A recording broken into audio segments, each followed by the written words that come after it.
Hello everyone, welcome to success with Rai academy. 30 जनवरी 2023 के दैनिक जागरण के राष्ट्रीय संस्करण को आज की इस वीडियो में हम डिस्कस करेंगे। तो चलिए वीडियो को स्टार्ट करते हैं। सबसे पहली न्यूज है कि मध्यम वर्ग से संवाद स्थापित करें मंत्री। ये स्टेटमेंट दिया है प्रधानमंत्री नरेंद्र मोदी ने। वर्तमान में जो केंद्र सरकार है वो जो बजट पेश करने वाली है 1 फरवरी को, वो इस सरकार का अंतरिम यानी आखिरी पूर्ण बजट होगा। इसके बाद जो बजट होगा वो आंतरिक बजट यानी कि पूर्णकालिक बजट नहीं होगा, क्योंकि अगले ही साल मई में चुनाव होंगे। इसलिए ये जो बजट है वो पूर्ण बजट माना जाएगा और इस बजट में प्रधानमंत्री नरेंद्र मोदी अपने सरकार के माध्यम से जो मध्यम वर्ग है उस पर फोकस करना चाहते हैं, उस तक पहुंच और मजबूत करना चाहते हैं। इस वर्ग को वो योजनाओं के माध्यम से अवगत कराने के लिए उन्होंने एक स्टेटमेंट दिया है कि जितने भी मंत्री हैं केंद्र सरकार के, वो जो भारत सरकार योजनाएं चला रही है, चाहे वो गरीबों के लिए हो या मध्यम वर्ग परिवारों के लिए हो, उसका लाभ, उसकी योग्यता, उसकी योजनाओं के बारे में और उसका क्या दूरगामी परिणाम है, इसके बारे में जनता को बताया जाए। प्रधानमंत्री ने जो सुषमा स्वराज भवन है उसमें मंत्रिपरिषद की बैठक की अध्यक्षता की और बैठक सुबह 10 बजे से शुरू होकर कई घंटों तक चली। इसमें एक बार फिर प्रधानमंत्री नरेंद्र मोदी ने ये बात बोली कि जो प्रभावी संवाद है मंत्रियों का वो आम जनता से रूबरू तौर पर होना चाहिए और ये संवाद या तो आप वीडियो कॉन्फ्रेंसिंग के माध्यम से करिए या अपने वीडियो अपलोड करिए, इंटरनेट मीडिया का उपयोग करिए, संवाद के माध्यमों को और बढ़ाइए। इस तरीके से उन्होंने कुछ विचार अपने रखे। प्रधानमंत्री का यह संदेश ऐसे समय आया है जब आगामी लोकसभा चुनावों के लिए लगभग 1 वर्ष का समय बाकी है और इस वर्ष लगभग 9 राज्यों में चुनाव होने हैं, जिसमें 3 की तारीखों का ऐलान भी हो गया है। सरकार की योजनाओं के सिर्फ वर्तमान लाभार्थियों तक ही नहीं बल्कि समाज के सभी वर्गों तक पहुंचने की जरूरत को रेखांकित करते हुए प्रधानमंत्री मोदी ने ये बात बोली है। जो कई ऐसे लोग हैं जो गरीबी रेखा के नीचे रहते हैं लेकिन उन्हें सरकार की स्वास्थ्य एवं शिक्षा योजनाओं का लाभ नहीं मिल पाता है, यानी कि उसकी जानकारी ही उन्हें नहीं होती है। तो ऐसे लोगों पर फोकस करने के लिए ही प्रधानमंत्री नरेंद्र मोदी ने बोला है। काशी विश्वनाथ की तर्ज पर अक्षय वट परिसर भी संवरेगा। अब देखिए, जो प्रयागराज में पावन संगम तट है उस पर अक्षय वट जो है उसकी भव्यता अब देखने को मिलेगी लोगों को। प्रधानमंत्री नरेंद्र मोदी और उत्तर प्रदेश के मुख्यमंत्री योगी आदित्यनाथ ने इस पर रुचि दिखाई है। परियोजना को उत्तर प्रदेश शासन से मंजूरी मिल गई है। रक्षा मंत्री राजनाथ सिंह सेना के उच्च अधिकारियों को अक्षयवट परिसर के निर्माण में कार्यदायी संस्था को सहयोग देने के निर्देश दे चुके हैं। प्रयागराज मेला प्राधिकरण, प्रयागराज विकास प्राधिकरण ने एक कंसल्टेंसी कंपनी और मोतीलाल नेहरू राष्ट्रीय प्रौद्योगिकी संस्था के सहयोग से डिटेल प्रोजेक्ट रिपोर्ट यानी कि डीपीआर तैयार किया है और इसके माध्यम से इसको विकसित किया जाएगा। नेक्स्ट न्यूज पर आते हैं। यहां पर जो ओडिशा के जो स्वास्थ्य मंत्री हैं उनके जो सुरक्षा में लगे हुए थे एएसआई गोपाल दास, उन्होंने इन्हें गोली मार दी है और इनका नाम है नव किशोर दास, जो शिक्षा मंत्री थे और ये ऑन स्पॉट ही खत्म हो गए थे। और इसमें ये बताया जा रहा है कि जो एएसआई थे गोपाल दास वो मानसिक रूप से स्वस्थ नहीं थे। नेक्स्ट न्यूज पर आते हैं। हर छात्र को 5 अनपढ़ों को पढ़ाना जरूरी होगा। देखिए, वर्ष 2047 तक जो देश को विकसित राष्ट्र बनाने का जो सपना है वो अभी दूर लगता हो भले, लेकिन केंद्र सरकार इस दिशा में काफ़ी तेजी से कार्य कर रही है। खासकर 100% साक्षरता के लक्ष्य को हासिल करने के लिए वो कई प्रयास कर रही है। इसके लिए एक नया साक्षरता अभियान चलाया जा रहा है जिसके तहत जो विश्वविद्यालय हैं और उच्च शिक्षण संस्थान हैं उसमें पढ़ने वाले छात्रों के लिए हर वर्ष कम से कम 5 अनपढ़ लोगों को पढ़ाना जरूरी होगा। इसके लिए उन्हें क्रेडिट स्कोर भी मिलेगा जो उनके कोर्स में जुड़ेगा। विश्वविद्यालय अनुदान आयोग ने फिलहाल नए शैक्षणिक सत्र से ही सभी विश्वविद्यालयों और उच्च शिक्षण संस्थानों को नई साक्षरता योजना को लागू करने के निर्देश दिए हैं। साथ ही इसके लिए एक विस्तृत गाइडलाइन भी जारी कर दी गई है। इस योजना के तहत अनपढ़ लोगों को पढ़ाने पर 5 क्रेडिट स्कोर मिलेगा, लेकिन ये जो स्कोर है वो तभी मिलेगा जब सीखने वाले को साक्षर होने का प्रमाण पत्र मिल जाएगा। इसके लिए प्रत्येक विश्वविद्यालय में और राज्य सरकार की ओर से कुछ सेंटर खोले जाएंगे। यूजीसी के मुताबिक इस पहल से साक्षरता की मुहिम काफ़ी तेज हो सकेगी। मौजूदा समय में देश में साक्षरता की दर लगभग 78% है, जबकि इसे लेकर शुरू किए गए नए अभियान में इसे 100% करने का लक्ष्य रखा गया है। नेक्स्ट न्यूज़ पर आते हैं। आज स्पोर्ट्स पेज में भी बहुत ऐसी न्यूज़ हैं जो हम डिस्कस करेंगे, जैसे कि hockey world cup, cricket world cup और ऑस्ट्रेलिया ओपन। बेटियों ने बढ़ाया भारत का मान। देखिए, जो अंडर 19 विश्व कप पहली बार आयोजित हो रहा है, उसमें T20 विश्व कप जीतकर इतिहास रच दिया है। पहली बार खेले गए टूर्नामेंट के फाइनल में, यानी फाइनल में पहली बार पहुंची है टीम ये। और रविवार को भारतीय टीम ने इंग्लैंड को 7 विकेट से हराकर ये खिताब जीता है। और ये खिताब पहली बार किसी महिला टीम ने जीता है क्रिकेट में। फाइनल तक तो पहुंच रहे थे, लेकिन ये वर्ल्ड कप नहीं जीत पा रहे थे। तो शुरुआत हुई है अंडर 19 के T20 विश्व कप से, जो एक ये पॉजिटिव न्यूज़ है। बाकी न्यूज़ हम स्पोर्ट्स पेज पर देखेंगे। यहाँ पर जो हमारे विदेश मंत्री हैं एस जयशंकर, उनका एक स्टेटमेंट है कि अगर कोई दूसरा प्रधानमंत्री होता तो वो मुझे विदेश मंत्री कभी ना बनाता। उनकी जो बुक है the India way strategy for an uncertain world, देखिए ये इनकी पुस्तक है और ये पुस्तक आप जरूर नोट करिए, याद करिए, क्योंकि ये इंपॉर्टेंट बुक है। और इसका मराठी अनुवाद है भारत वर्ग, ये भी इंपॉर्टेंट है, ये दोनों आप नोट करिए।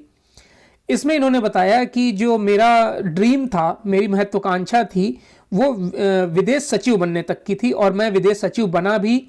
और मैं विदेश सचिव तब बना जब सुषमा स्वराज विदेश मंत्री थी। उनके साथ कार्य करने का अनुभव मेरा बहुत अच्छा रहा, बहुत कुछ सीखने को मिला। और उनके कार्यकाल में ही मैंने ये जाना कि विदेश मंत्री का कार्य अलग होता है और विदेश सचिव का कार्य अलग होता है। अब जब मैं विदेश मंत्री बन गया हूँ तो ये मेरे लिए एक ड्रीम से कम नहीं है और मैं बहुत कुछ अभी भी सीख रहा हूँ। और मैंने कभी नहीं सोचा था कि मैं विदेश मंत्री बन पाऊंगा। शायद ये प्रधानमंत्री मोदी की दूरदर्शिता है जो उन्होंने मुझ में कुछ ऐसा देखा। ये सारी बातें उन्होंने एस जयशंकर ने बोली हैं। एस जयशंकर चीन में भी भारत के राजदूत रह चुके हैं और कई महत्वपूर्ण देशों में ये भारत के राजदूत रह चुके हैं। तो ये न्यूज़ इसलिए ली गई है क्योंकि इनकी जो बुक है वो इम्पॉर्टेंट है, आप जरूर नोट कर लीजिएगा। नेक्स्ट न्यूज़ पर आते हैं। बजट सत्र से पहले सरकार ने आज बुलाई है सर्वदलीय बैठक। देखिए, सर्वदलीय बैठक इसलिए बुलाई जाती है ताकि सरकार एक ब्रीफ दे सके, नॉलेज दे सके कि हम बजट जो ला रहे हैं उसको शांतिपूर्वक सुना जाए, आप उसे सुनिए और जो भी आपकी मतभेद हैं वो बजट होने के बाद कहें, यानी कि शांति का माहौल बना रहे। इसलिए ये सर्वदलीय बैठक बुलाई जाती है और ये हर बार होता है। जब भी बजट पेश किया जाता है या कोई सत्र चालू होने वाला होता है तो सर्वदलीय बैठक की जाती है।